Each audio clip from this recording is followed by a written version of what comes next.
شروع اللہ کا نام لے کر جو بڑا مہربان نہایت رحم والا ہے۔ طاسیم میم، یہ کتاب روشن کی آیتیں ہیں۔ اے پیغمبر، ہم تمہیں موسیٰ اور فرعون کے کچھ حالات مومن لوگوں کے سنانے کے لیے صحیح صحیح سناتے ہیں کہ فرعون نے ملک میں سر اٹھا رکھا تھا اور وہاں کے باشندوں کو گروہ گروہ بنا رکھا تھا۔ ان میں سے ایک گروہ کو یہاں تک کمزور کر دیا تھا کہ ان کے بیٹوں کو ذبح کر ڈالتا اور ان کی لڑکیوں کو زندہ رہنے دیتا۔ بے شک وہ مفسدوں میں تھا، اور ہم چاہتے تھے کہ جو لوگ ملک میں کمزور کر دیے گئے ہیں ان پر احسان کریں اور ان کو پیشوا بنائیں اور انہیں ملک کا وارث بنائیں، اور ملک میں ان کو قدرت دیں، اور فرعون اور حامان اور ان کے لشکر کو وہ چیز دکھا دیں جس سے وہ ڈرتے تھے۔ اور ہم نے موسیٰ کی ماں کی طرف وحی بھیجی کہ اس کو دودھ پلاؤ، پھر جب تم کو اس کے بارے میں کچھ خوف پیدا ہو تو اسے دریا میں ڈال دینا، اور نہ تو خوف کرنا اور نہ رنج کرنا، ہم اس کو تمہارے پاس واپس پہنچا دیں گے اور بعد میں اسے پیغمبر بنا دیں گے۔ سو فرعون کے لوگوں نے اس کو اٹھا لیا، اس لیے کہ نتیجہ یہ ہونا تھا کہ وہ ان کا دشمن اور ان کے لیے موجب غم ہو۔ بے شک فرعون اور حامان اور ان کے لشکر غلطی پر تھے، اور فرعون کی بیوی نے کہا کہ یہ میری اور تمہاری دونوں کی آنکھوں کی ٹھنڈک ہے، اس کو قتل نہ کرنا، شاید یہ ہمیں فائدہ پہنچائے یا ہم اسے بیٹا بنا لیں۔ اور وہ انجام سے بے خبر تھے۔ اور موسیٰ کی ماں کا دل بے قرار ہو گیا، اگر ہم ان کے دل کو مضبوط نہ کر دیتے تو قریب تھا کہ وہ اس غم کو ظاہر کر دیتی۔ ہم چاہتے تھے کہ وہ مومنوں میں رہیں، اور والدہ موسیٰ نے اس کی بہن سے کہا کہ اس کے پیچھے پیچھے چلی جا، تو وہ اسے دور سے دیکھتی رہی، اور ان لوگوں کو کچھ خبر نہ تھی۔ اور ہم نے پہلے ہی سے اس پر دائیوں کے دودھ حرام کر دیے تھے۔ تو موسیٰ کی بہن نے کہا کہ میں تمہیں ایسے گھر والے بتاؤں کہ تمہارے لیے اس بچے کو پالیں اور اس کی خیرخواہی سے پرورش کریں۔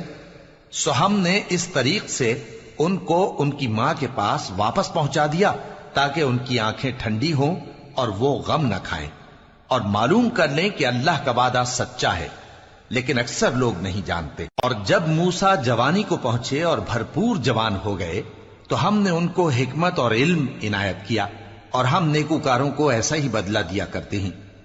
اور وہ ایسے وقت شہر میں داخل ہوئے کہ وہاں کے باشندے بے خبر ہو رہے تھے، تو دیکھا کہ وہاں دو شخص لڑ رہے تھے، ایک تو موسیٰ کی قوم کا ہے اور دوسرا ان کے دشمنوں میں سے۔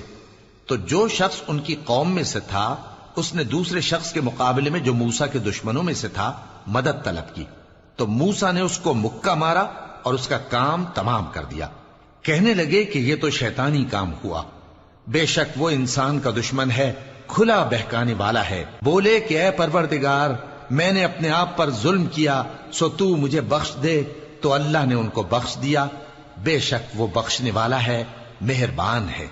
کہنے لگے کہ اے پروردگار، تو نے جو مجھ پر مہربانی فرمائی ہے تو میں بھی آئندہ کبھی گناہ گاروں کا مددگار نہ بنوں گا۔ غرض صبح کے وقت شہر میں ڈرتے ڈرتے داخل ہوئے کہ دیکھیں کیا ہوتا ہے، تو ناگہاں وہی شخص جس نے کل ان سے مدد مانگی تھی پھر ان کو پکار رہا ہے۔ موسیٰ نے اس سے کہا کہ تو بڑا بہکا ہوا ہے۔ پھر جب موسیٰ نے ارادہ کیا کہ اس شخص کو جو ان دونوں کا دشمن تھا پکڑ لیں، تو وہ بول اٹھا کہ جس طرح تم نے کل ایک شخص کو مار ڈالا تھا اسی طرح چاہتے ہو کہ تم مجھے بھی مار ڈالو۔ تم تو یہی چاہتے ہو کہ ملک میں ظلم و ستم کرتے پھرو، اور یہ نہیں چاہتے کہ صلح کرانے والوں میں سے ہو جاؤ۔ اور ایک شخص شہر کی پرلی طرف سے دوڑتا ہوا آیا، بولا کہ اے موسیٰ، اہل دربار تمہارے بارے میں مشورے کرتے ہیں کہ تم کو مار ڈالیں، سو تم یہاں سے نکل جاؤ، میں تمہارا خیر خواہ ہوں۔ چنانچہ موسیٰ وہاں سے ڈرتے ڈرتے نکل کھڑے ہوئے کہ دیکھیں کیا ہوتا ہے، اور دعا کرنے لگے کہ اے پروردگار، مجھے ظالم لوگوں سے نجات دے۔ اور جب انہوں نے مدین کی طرف رخ کیا تو کہنے لگے امید ہے کہ میرا پروردگار مجھے سیدھا رستہ بتائے۔ اور جب مدین کے پانی کے مقام پر پہنچے تو دیکھا کہ وہاں لوگ جمع ہو رہے اور اپنے مویشیوں کو پانی پلا رہے ہیں، اور ان کے ایک طرف دو عورتیں اپنی بکریوں کو روکے کھڑی ہیں۔ موسیٰ نے ان سے کہا تمہارا کیا کام ہے؟ وہ بولی کہ جب تک چرواہے اپنے جانوروں کو لے نہ جائیں ہم پانی نہیں پلا سکتے، اور ہمارے والد بڑی عمر کے بوڑھے ہیں۔ تو موسیٰ نے ان کے لیے بکریوں کو پانی پلا دیا، پھر سائے کی طرف چلے گئے اور کہنے لگے کہ پروردگار، میں اس کا محتاج ہوں کہ تو مجھ پر اپنی نعمت نازل فرمائے۔